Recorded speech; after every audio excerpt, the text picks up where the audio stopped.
বহরমপুর পশ্চিমবঙ্গের শাহজাদপুর অঞ্চলে ভোট প্রচারে ৯ নম্বর জঙ্গিপুর লোকসভা কেন্দ্রে মমতা ব্যানার্জি স্নেহধন্য প্রার্থী খলিলুর রহমান মহাশয়। উপস্থিত ছিলেন নবগ্রাম বিধানসভার বিধায়ক কানাইচন্দ্র মণ্ডল মহাশয়, জেলা পরিষদ সদস্য রাজীব হোসেন মহাশয় ও অশিস ঘোষ মহাশয়, বহরমপুর পশ্চিম ব্লক তৃণমূল কংগ্রেসের সভাপতি আলাউদ্দিন শেখ মহাশয় সহ ব্লক নেতৃত্ব।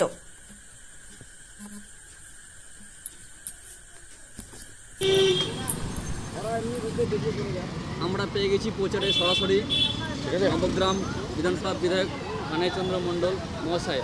আজকে সারাদিন নবগ্রাম বিধানসভায় প্রচার করলেন। আজকে প্রচারের শেষে কতটা এলাকাবাসী সাড়া পেলেন এবং কর্মীদের দেখুন বার্তা দিলেন, সাথে মে নির্বাচন লোকসভা কেন্দ্রের প্রার্থী খলিলুর রহমানের সমর্থনে। খলিলুর রহমান একজন জনপ্রিয় এমপি হিসাবে 5 বছর কাজ করেছেন। মানুষের সুখে দুঃখে বিপদে আপদে মানুষের পাশে থেকেছেন, ডেভেলপমেন্টের কাজ করেছেন এবং তার সাথে সাথে মানুষের সহযোগিতামূলক কাজের সঙ্গে ছিলেন, যে কারণে খলিলুর রহমান প্রার্থী হিসাবে অবসংবাদী একজন নতুনভাবে আবার তিনি মনোনয়ন পেয়েছেন। মমতা ব্যানার্জি তাকে মনোনয়ন দিয়েছেন। সুতরাং এই প্রচার দেখছেন খুবই সফল এবং ব্যাপকভাবে জনগণ রাস্তায় নেমেছে, মায়েরা নেমেছে এবং কৃষক সমস্ত অংশের যুব অংশ তারাও আজকে দুহাত তুলে আশীর্বাদ করছেন খলিলুর রহমানকে, তারা বিপুল ভোটে জয়যুক্ত করবেন। সুতরাং এই প্রচার আমাদের কাছে খুব সাফল্যের সঙ্গে এই প্রচারের আমরা শেষ লগ্নে উপস্থিত হয়েছি এবং খলিলুর রহমান এই নির্বাচনে আপনি দেখতে পাচ্ছেন আপনারা যে বিপুল ভোটে এই জঙ্গিপুর কেন্দ্র থেকে নির্বাচিত হবেন এবং মানুষের আশীর্বাদ দোয়া আজকে তার উপরে পড়বে। আমি এই এলাকার জনগণ যেভাবে আজকে সাড়া দিয়েছেন সকাল থেকে, আমি সমস্ত আমার নবগ্রাম বিধানসভার সমস্ত জনগণ, মা বোনেরা, সমস্ত যুবক অংশ তাদের আমি ধন্যবাদ জানাচ্ছি, শুভেচ্ছা জানাচ্ছি। তারা সবাই ভালো থাকুন। ধন্যবাদ। সরাসরি কথা বলব আমরা আমাদের জঙ্গিপুর লোকসভার প্রার্থী জনাব খলিলুর রহমান সাহেবকে পেয়ে গেছি। দাদা, আজকে এই নবগ্রাম বিধানসভায় প্রচার করলেন, আজকে প্রচারের শেষ লগ্ন, এই বিষয়ে কি বলবেন? জনগণের কতটা সাড়া পেলেন? আজকে প্রচারের শেষ লগ্ন এখনও হয়নি।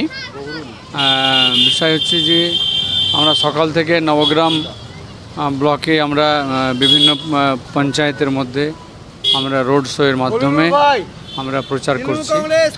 আসসালামু আলাইকুম, দোয়া করবেন। হ্যাঁ, এবং আমাদের সম্মানীয় বিধায়ক সঙ্গে রয়েছেন এবং আমরা বিকেলবেলা সেকেন্ড হাফে আমরা রয়েছি বহরমপুর যেটা পশ্চিম ব্লক। ইয়া আল্লাহ ইয়া আল্লাহ ইয়া আল্লাহ ইয়া আল্লাহ পশ্চিম ব্লকে আর কি। সঙ্গে আমরা পেয়েছি আমাদের জেলা পরিষদ সদস্য এবং এনবিএসটিসির ডিরেক্টর সম্মানীয় রাজীব হোসেনকে, সেই সঙ্গে এখানকার প্রধান আরও আমাদের জেলা পরিষদ আরও এক সদস্য রয়েছেন অশিস ঘোষ এবং একাধিক নেতৃত্বকে নিয়ে আমরা আজকে বহরমপুর পশ্চিম ব্লকে আমরা প্রচার করছি আর কি। এবং প্রচারে আপনারাও দেখতে পাচ্ছেন যে পুরুষ মহিলা যেভাবে বাড়ি থেকে বেরিয়ে এসে আমাদের দুহাত তুলে যে আশীর্বাদ করছেন, আপনারা দেখছেন যে ফুল দিয়ে, ফুলের মালা দিয়ে, চন্দন টিকা দিয়ে, উলুধ্বনি দিয়ে, শঙ্খ বাজিয়ে যেভাবে আমাদের অভ্যর্থনা সহ আমাদের যেভাবে উৎসাহিত করেছেন, আমরা অভিভূত, তিনাদেরকে কৃতজ্ঞতা জানাই। এবং যেভাবে 5টি বছর জঙ্গিপুর লোকসভাবাসীর পাশে আমি থেকেছি, যে আস্থা বিশ্বাস আমার উপরে আমাদের জননেত্রী মমতা ব্যানার্জি রেখে দ্বিতীয়বার মনোনীত করেছেন, ঠিক তেমনটাই আমিও জঙ্গিপুর লোকসভাবাসীর প্রতি আমার আস্থা এবং বিশ্বাস যে তিনারা আমাকে পুনর্নির্বাচিত করবেন।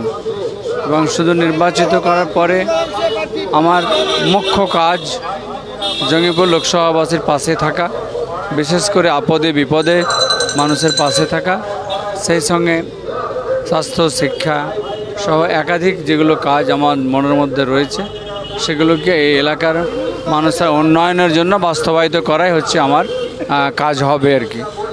কাজে সেই দিনে শুধুমাত্র আমাদেরকে জঙ্গিপুর লোকসভাতে পুনর্নির্বাচিত করার জন্য আমি সকলকে আহ্বান জানাচ্ছি। ধন্যবাদ। আমরা কথা বলে নেব আমাদের আর নেতৃত্ব আছেন আমাদের দাদা রাজীব হোসেন সাহেব, খলিলুর রহমান, তৃণমূল কংগ্রেসের